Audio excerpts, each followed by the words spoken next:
बांग्लादेश का तख्ता पलट कैसे किया गया पूरी दुनिया ने देखा। उसके बाद शेख हसीना ने क्यों ली भारत में शरण। बांग्लादेश में तख्ता पलट के बाद पीएम मोदी ने क्यों दिया था शेख हसीना का साथ। आज भी शेख हसीना भारत में मौजूद है। क्या पीएम मोदी शेख हसीना को बांग्लादेश के हवाले करेंगे, क्योंकि बांग्लादेश ने शेख हसीना को फांसी की सजा सुना दी है। क्या है पूरी खबर, जानते हैं विस्तार से। दोस्तों, आज की सबसे बड़ी खबर सोशल इंडिया 24 न्यूज़ चैनल के साथ मैं हूं गुलाम रजा और आपको इंटरनेशनल अपडेट दे रहा हूं। पूरा वीडियो लास्ट तक देखना, कुछ और भी अपडेट आपको दूंगा। यह खबर निकल कर आ रही है बांग्लादेश से, जिस पर पूरे भारत में चर्चा की जा रही है। क्या है पूरी खबर, आइए जानते हैं। और ये मामला शेख हसीना से जुड़ा हुआ है। बांग्लादेश के इंटरनेशनल क्राइम ट्रिब्यूनल ने पूर्व प्रधानमंत्री शेख हसीना को मानवता का खिलाफ अपराध का दोषी करार दिया है। ट्रिब्यूनल ने पूर्व प्रधानमंत्री शेख हसीना को फांसी की सजा सुनाई है। शेख हसीना के साथ ही पूर्व गृह मंत्री और पूर्व आईजी को भी मौत की सजा सुनाई गई है। जस्टिस गुलाम मुर्तजा ने अगुवाई वाली 3 जजों के ट्रिब्यूनल ने अपना फैसला 6 पार्ट में सुनाया है, जो 400 पेज में मौजूद है। बांग्लादेश में शेख हसीना को फांसी की सजा सुनाई गई है। उन्हें मानवता के खिलाफ अपराध का दोषी पाया गया है। बांग्लादेश के अंतर्राष्ट्रीय अपराध न्यायाधिकरण में सुनवाई के दौरान उन्हें दोषी पाया गया है। शेख हसीना की गैर मौजूदगी में उनके खिलाफ मुकदमा चलाया गया। बांग्लादेश की पूर्व प्रधानमंत्री देश छोड़ने के बाद भारत में मौजूद है। इससे पहले अदालत ने उन्हें भगोड़ा घोषित किया था। ये मुकदमा पिछले साल छात्र नेतृत्व वाले आंदोलन के दौरान मानवता के खिलाफ कथित अपराधों के लिए है। बांग्लादेश के विशेष न्यायाधिकरण ने मानवता के खिलाफ विरुद्ध अपराध के लिए पूर्व गृह मंत्री असदुज्जमान खान कमाल को मौत की सजा सुनाई। सजा की सुनवाई के दौरान बांग्लादेश में बड़े पैमाने पर हिंसा भड़क उठी है। इसके चलते यूनुस सरकार अलर्ट पर है। लेकिन इस मामले में जज ने क्या कहा, सुनिए। जज गुलाम मुर्तजा जमूनदार ने एक भीड़ भरी अदालत में शेख हसीना के खिलाफ फैसला सुनाया। जैसे ही उन्होंने अपना फैसला पढ़कर खत्म किया, अदालत में मौजूद लोग खुशी मनाने लगे। उन्होंने कहा कि आरोपियों के लिए मौत की सजा तय करते हुए कहा कि इन सभी को मानवता के खिलाफ सजा सुनाने के लिए पर्याप्त वजह हैं। For causing the killings at Ashulia of Sabah, killing of 6 persons. For all these 3 counts, we have decided to inflict her with only one sentence, that is sentence of death.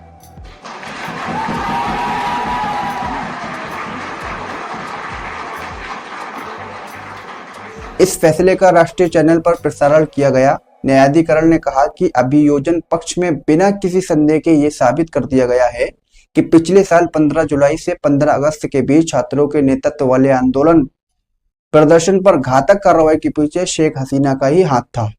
Bangladesh में हुए तख्ता पलट से पूरा मामला भी पलट गया। शेख हसीना ने सोचा ना था ये दिन देखना होगा। आपको बता दूं कि जुलाई 2024 में आर्थिक तंगी, भ्रष्टाचार और रोजगार संकट से उपजे छात्रों ने नेतृत्व वाले विद्रोह के कारण शेख हसीना की सरकार गिर गई थी। 5 अगस्त को वह भारत चली गई और बांग्लादेश में यूनुस के नेतृत्व वाली अंतर्राष्ट्रीय सरकार ने सत्ता संभाली। बाद में संयुक्त राष्ट्र की एक रिपोर्ट में अनुमान लगाया गया कि विरोध प्रदर्शनों के दौरान लगभग 1400 लोग मारे गए। अनुमान है कि बांग्लादेश में फरवरी 2026 में नई सरकार के लिए चुनाव हो सकता है। इस पूरे मामले में संयुक्त राष्ट्र मानवाधिकार जांचकर्ताओं ने कहा, हसीना और उनकी सरकार ने सत्ता बनाए रखने के प्रयास में प्रदर्शनकारियों पर कथित तौर पर व्यवस्थित रूप से घातक बल का प्रयोग किया। इसमें लगभग 1400 लोग मारे गए। शेख हसीना ने मुकदमे में शामिल होने के लिए भारत से लौटने से इनकार कर दिया है। दोस्तों, जब सरकार की मनमानी जिस किसी भी देश में बढ़ने लगती है और सरकार जनता के अधिकार खत्म करने की कोशिश करती है और संविधान के खिलाफ अपना शासन चलाती है, तो फिर जनता उस देश में क्रांति लाकर तख्ता पलट करती है, जिसका जीता जागता सबूत बांग्लादेश की शेख हसीना बनी। सत्ता का नशा इतना नेताओं को हो जाता है कि ये भूल जाते हैं जनता सत्ता पर बैठा भी सकती है और फिर गिरा भी सकती है। दोस्तों, ये बांग्लादेश से कुछ अपडेट थी। और भाई, ये दूसरी खबर की तरफ चलते हैं। ये खबर सऊदी अरब से निकल कर आई है। सऊदी अरब में सोमवार को हुए भयंकर बस हादसे में 42 लोगों की मौत हो गई, जिनमें से 42 भारतीय थे। मरने वालों में 18 लोग एक ही परिवार के थे। उम्रा के लिए निकले परिवार की 3 पीढ़ियां एक झटके में उजड़ गईं। वहीं यात्रियों ने केवल एक शख्स की जान बच गई। जिसे आईसीयू में भर्ती करवाया गया है। जानकारी के मुताबिक हादसे में जिंदा बच्चे मोहम्मद अब्दुल शोएब की भी हालत गंभीर है। रिपोर्ट्स के मुताबिक मक्का से मदीना जाने वाली बस में अब्दुल ड्राइवर सीट के पास ही बैठे थे। मदीना से थोड़ी ही दूर पर एक बस डीजल में टैंकर से टकरा गई। दरअसल अब्दुल को रात में नींद नहीं आ रही थी, इसलिए वे ड्राइवर से बात करने के लिए उनकी सीट के पास चले गए। हादसे के बाद शोएब ड्राइवर के साथ खिड़की से बाहर कूद गए, वहीं बाकी के यात्री सो रहे थे। अचानक हुए हादसे के बाद किसी को बाहर भागने का मौका नहीं मिल पाया और देखते ही देखते बस में आग लग गई और पूरी बस एक आग के गोले में तब्दील हो गई।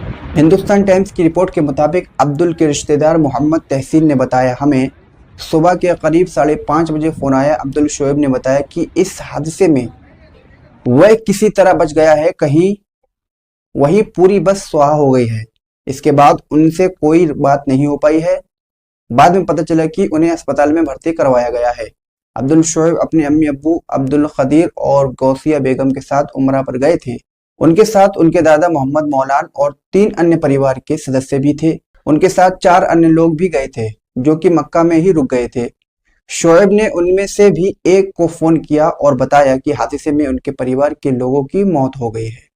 दोस्तों, लेकिन जैसे ही इस हादसे की खबर हिंदुस्तान आई, उसके बाद असदुद्दीन ओवैसी ने अपना बयान जारी किया और उन्होंने बताया, मैंने सऊदी अरब में बात की है। सुनाता हूं उनका बयान।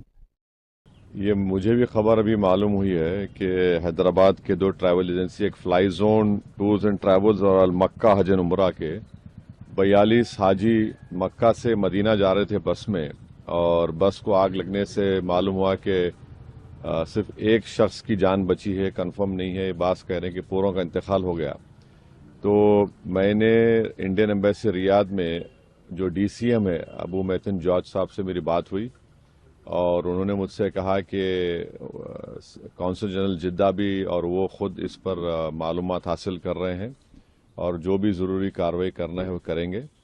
और साथ ही साथ मैंने इन तमाम उम्रा पैसेंजर्स के दोनों ट्रैवल एजेंसी से वीज़ा डिटेल्स लेकर कौंसल जनरल ऑफ इंडिया जिद्दा को और DCM इंडियन एम्बेसी रियाद को और साथ ही साथ फॉरेन सेक्रेटरी को मैंने ईमेल किया है।